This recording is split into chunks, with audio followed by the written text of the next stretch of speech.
जय श्री राधे। पौष मास के कृष्ण पक्ष की सफला एकादशी आ रही है। आइए जानते सफला एकादशी के बारे में। धर्मराज युधिष्ठिर भगवान श्री कृष्ण से प्रश्न कर रहे हैं कि हे प्रभु, आप हमें इस सफला एकादशी व्रत के बारे में बतलाइए।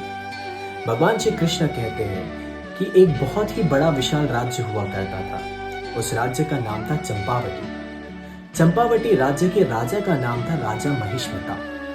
राजा महिष्मता के 4 पुत्र थे। दुर्भाग्यवश 4 पुत्र में से एक पुत्र बड़ा ही पापी निकला, जिसका नाम था लुम्पक। राजा बहुत ही धार्मिक थे।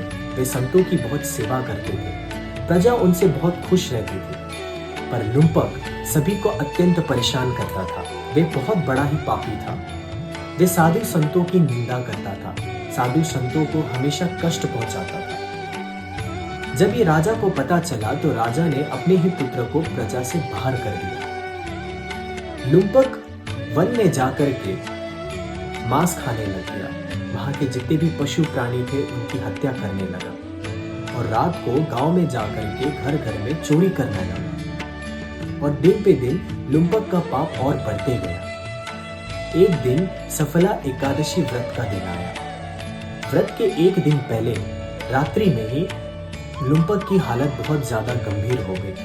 वे ठंड से बहुत कांपने लगा। दूसरे दिन सफला एकादशी के दिन भी वे उठ नहीं पा रहा था। वो बहुत ठंड से कांप रहा था। उसमें शक्ति ही नहीं थी कि वो कहीं जा सके। दोपहर में थोड़ी सी धूप निकलने पर वे उठा और आसपास में जो भी इकट्ठे फल पड़े हुए थे वन में, उन सबको इकट्ठा किया और भगवान को वो अर्पित करने लगा और भगवान से प्रार्थना करने लगा कि हे प्रभु, आप मुझ पर दया कीजिए, मुझे ठीक कर दीजिए, मुझे इस पीड़ा से बाहर करिए। तो जाने अनजाने में ही लुम्पक ने सफला एकादशी कर बैठे।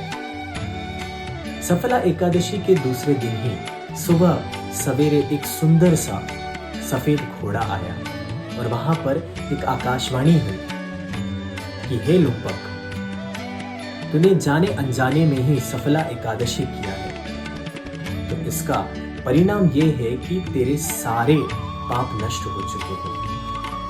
ये सुनकर के लुम्पक अत्यंत प्रसन्न हुआ और वो भगवान श्री कृष्ण के शरण में चला गया। और तब से लुम्पक एक पापी से एक बहुत अच्छा इंसान बन गया और वो पुनः वापस राज्य में आया और वो अच्छे से खुशहाल से राज्य में रहने लगा। तो ये है कथा सफला एकादशी की। तो आप सभी सफला एकादशी को नियम पूर्वक एकादशी व्रत करें और सभी को एकादशी करने का महत्व बताएं। आप सभी को सफला एकादशी की हार्दिक शुभकामनाएं। जय श्री राम।